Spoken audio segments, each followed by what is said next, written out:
Massey Ferguson built some of the most legendary tractors in farming history, but not every machine wearing that red and gray badge deserves respect. Today we're counting down the 7 absolute worst Massey Ferguson tractors ever inflicted on farmers. These aren't just disappointing, they're catastrophic failures that destroyed wallets, ruined harvests, and nearly killed the brand itself. From glass transmissions to engines that refuse to start, these machines prove that even giants make colossal mistakes. Let's dive into the Hall of Shame. Picture this: a 123 horsepower diesel monster from the 70s that could pull your barn across a field, but might also leave you stranded halfway there, rolling backwards down a hill with no engine braking. Welcome to the Massey Ferguson 1105.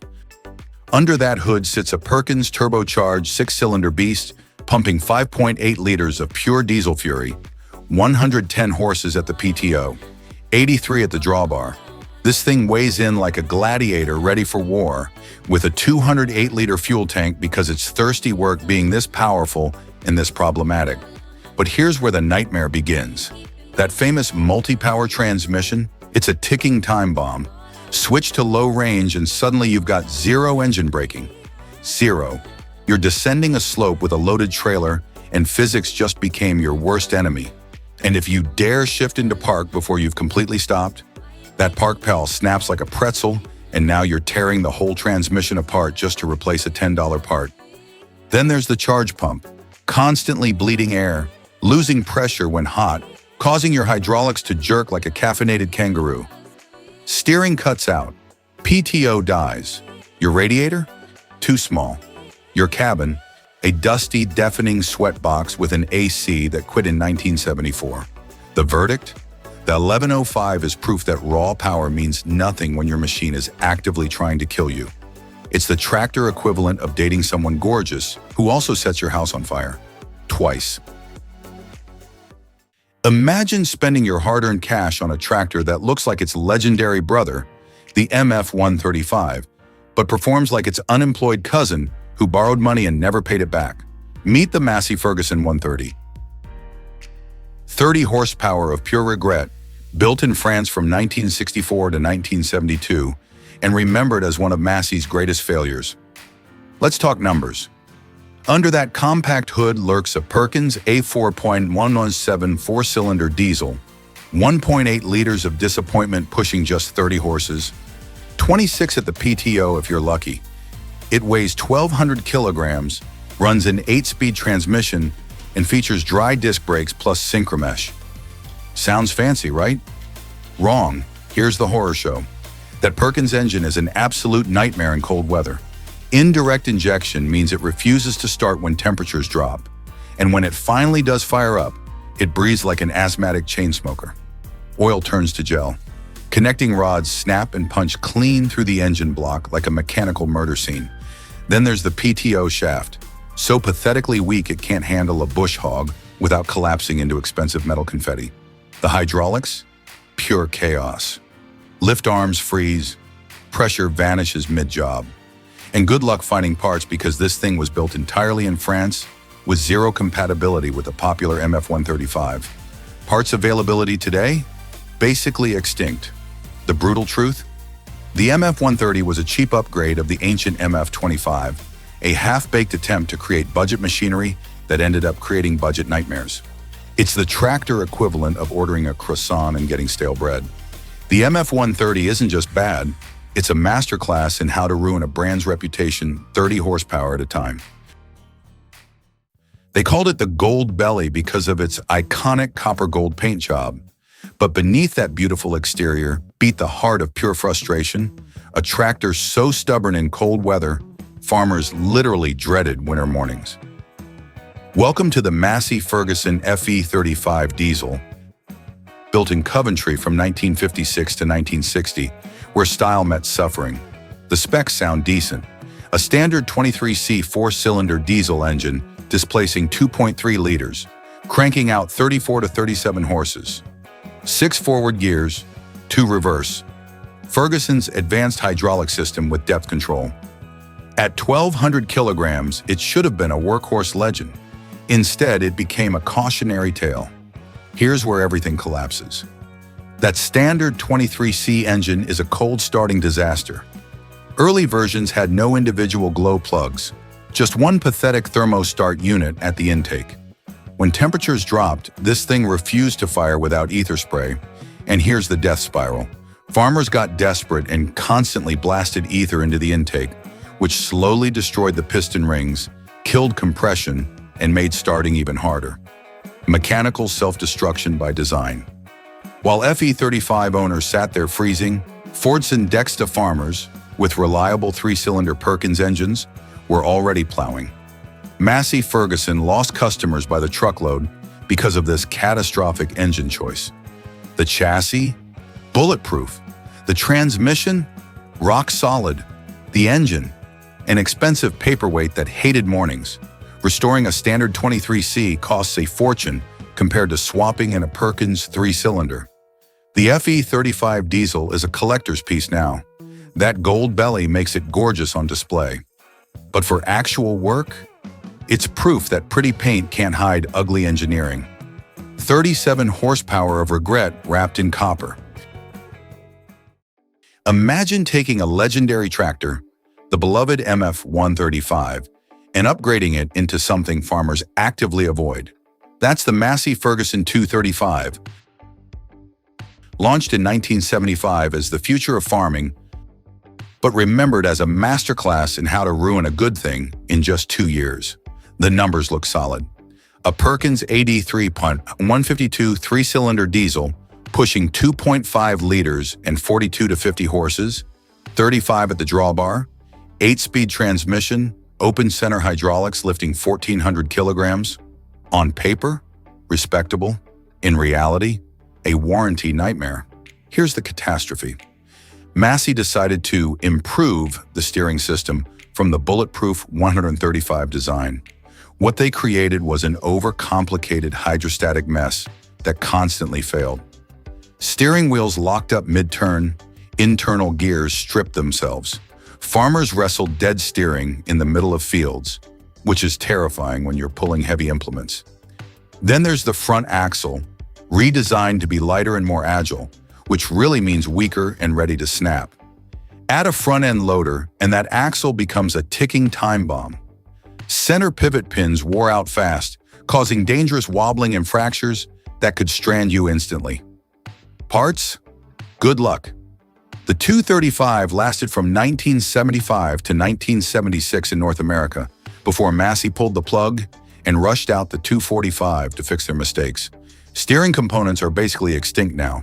Mechanics see a 235 and groan because finding parts is impossible. The brutal truth? A 2-year production run says everything. Massey took a proven winner, over-engineered the steering, cheapened the front end, and created a tractor nobody wanted. The 235 is proof that evolution sometimes goes backwards. 42 horsepower of regret that made farmers miss the 135 they never should have replaced.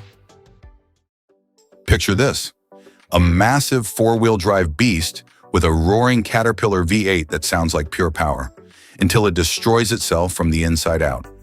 Meet the Massey Ferguson 1500 and 1800 articulated tractors built from 1970 to 1975, where ambition met catastrophic failure.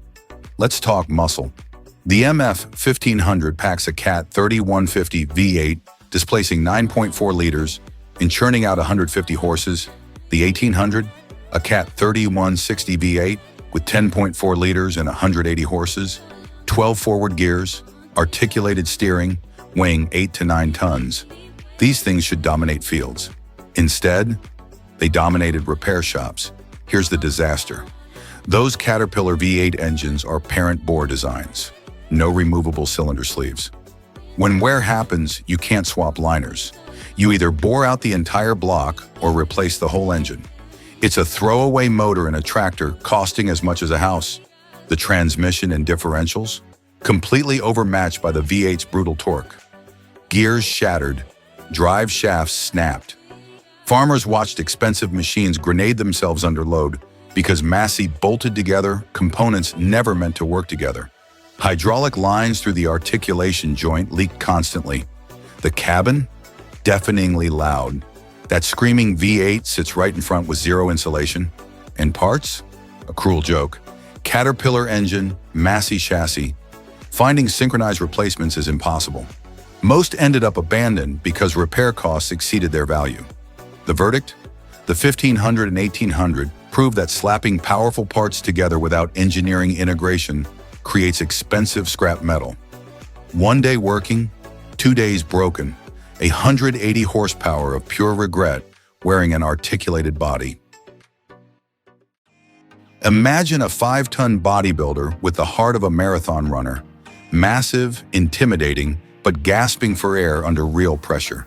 That's the Massey Ferguson 1080 and 1085, built from 1969 to 1977, promising field dominance but delivering chronic disappointment through engineering imbalance. The specs tell a confusing story. A Perkins A4.318 four-cylinder engine displacing 5.2 liters, pushing just 80 horsepower at the PTO. 12 forward gears with multi-power shifting, weighing 4.5 to 5 tons. Absolutely massive for 80 horses. That weight-to-power ratio is the core problem. Here's the brutal truth. This thing is criminally underpowered. That heavy chassis needs a 6-cylinder engine, not a straining 4-banger hauling all that mass, plus implements. Competitors with 6-cylinder motors at the same price left the 1080 wheezing in the dust. It's a small block engine in a cement truck. Then there's the vibration nightmare. A 5.2-liter 4-cylinder without proper balancing shakes violently. It rattles your teeth, loosens bolts, destroys electrical connections, and turns workdays into endurance tests. Your kidneys feel every unbalanced stroke. The braking system? A disaster. The 1080 used dry disc brakes that seize constantly or failed without religious maintenance. The 1085 switched to wet brakes but remained unreliable under that enormous weight. The rear axle buckles under chassis load. The hydraulics are overcomplicated. And brilliantly, the fuel tank sits directly atop the hot engine, a rolling fire hazard every refuel. The verdict? The 1080 and 1085 prove you can't slap a 4-cylinder heart into a 6-cylinder body and expect success. 80 horsepower drowning under 5 tons of pure regret. Imagine spending a fortune on a tractor so catastrophically unreliable, it nearly bankrupted the company and turned loyal farmers into enemies. Meet the Massey Ferguson 2700 and 2800 series, built late 70s to early 80s. The machines that almost killed Massey Ferguson forever. The numbers sound impressive.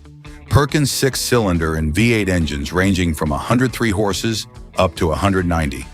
24-speed transmissions, modern cabins, closed center hydraulics. On paper, a powerhouse. In reality, a warranty apocalypse. Here's the nightmare. That 24-speed transmission is made of glass. Gears and synchros shatter under V8 power after just hundreds of hours. Farmers heard loud cracks mid-field and watched brand new tractors die completely. The rear axle snaps under heavy loads. Bearings fail constantly. You're plowing one moment, stationary the next with a destroyed drivetrain. The electrical system was Massey's first attempt at electronic control boards, technology that couldn't survive field vibrations and dust. Random no-starts, erratic operation, complete meltdowns leaving machines stranded. Those Perkins V8s overheat constantly because engine compartments have terrible airflow. Head gaskets blow regularly. Repair costs are insane. Splitting that transmission requires dismantling the entire tractor. Parts cost more than used cars. These machines spent more time in bays than fields. The fallout? The 2700-2800 created boycott waves across North America. Dealerships bought them back. Farmers scrapped nearly new tractors. Massey Ferguson's reputation collapsed so hard the company nearly ceased to exist. The verdict? 190 horsepower of brand-destroying catastrophe. Proving power means nothing when your transmission explodes every harvest. There you have it. 7 Massey Ferguson tractors that should have never left the factory floor. From the French mistake to the brand killer, these machines taught farmers expensive lessons about trusting marketing over engineering. If you've survived owning one of these nightmares, drop your horror story in the comments below. And remember, just because it's red doesn't mean it's reliable. Hit that subscribe button for more tractor truth bombs, and we'll see you in the next one.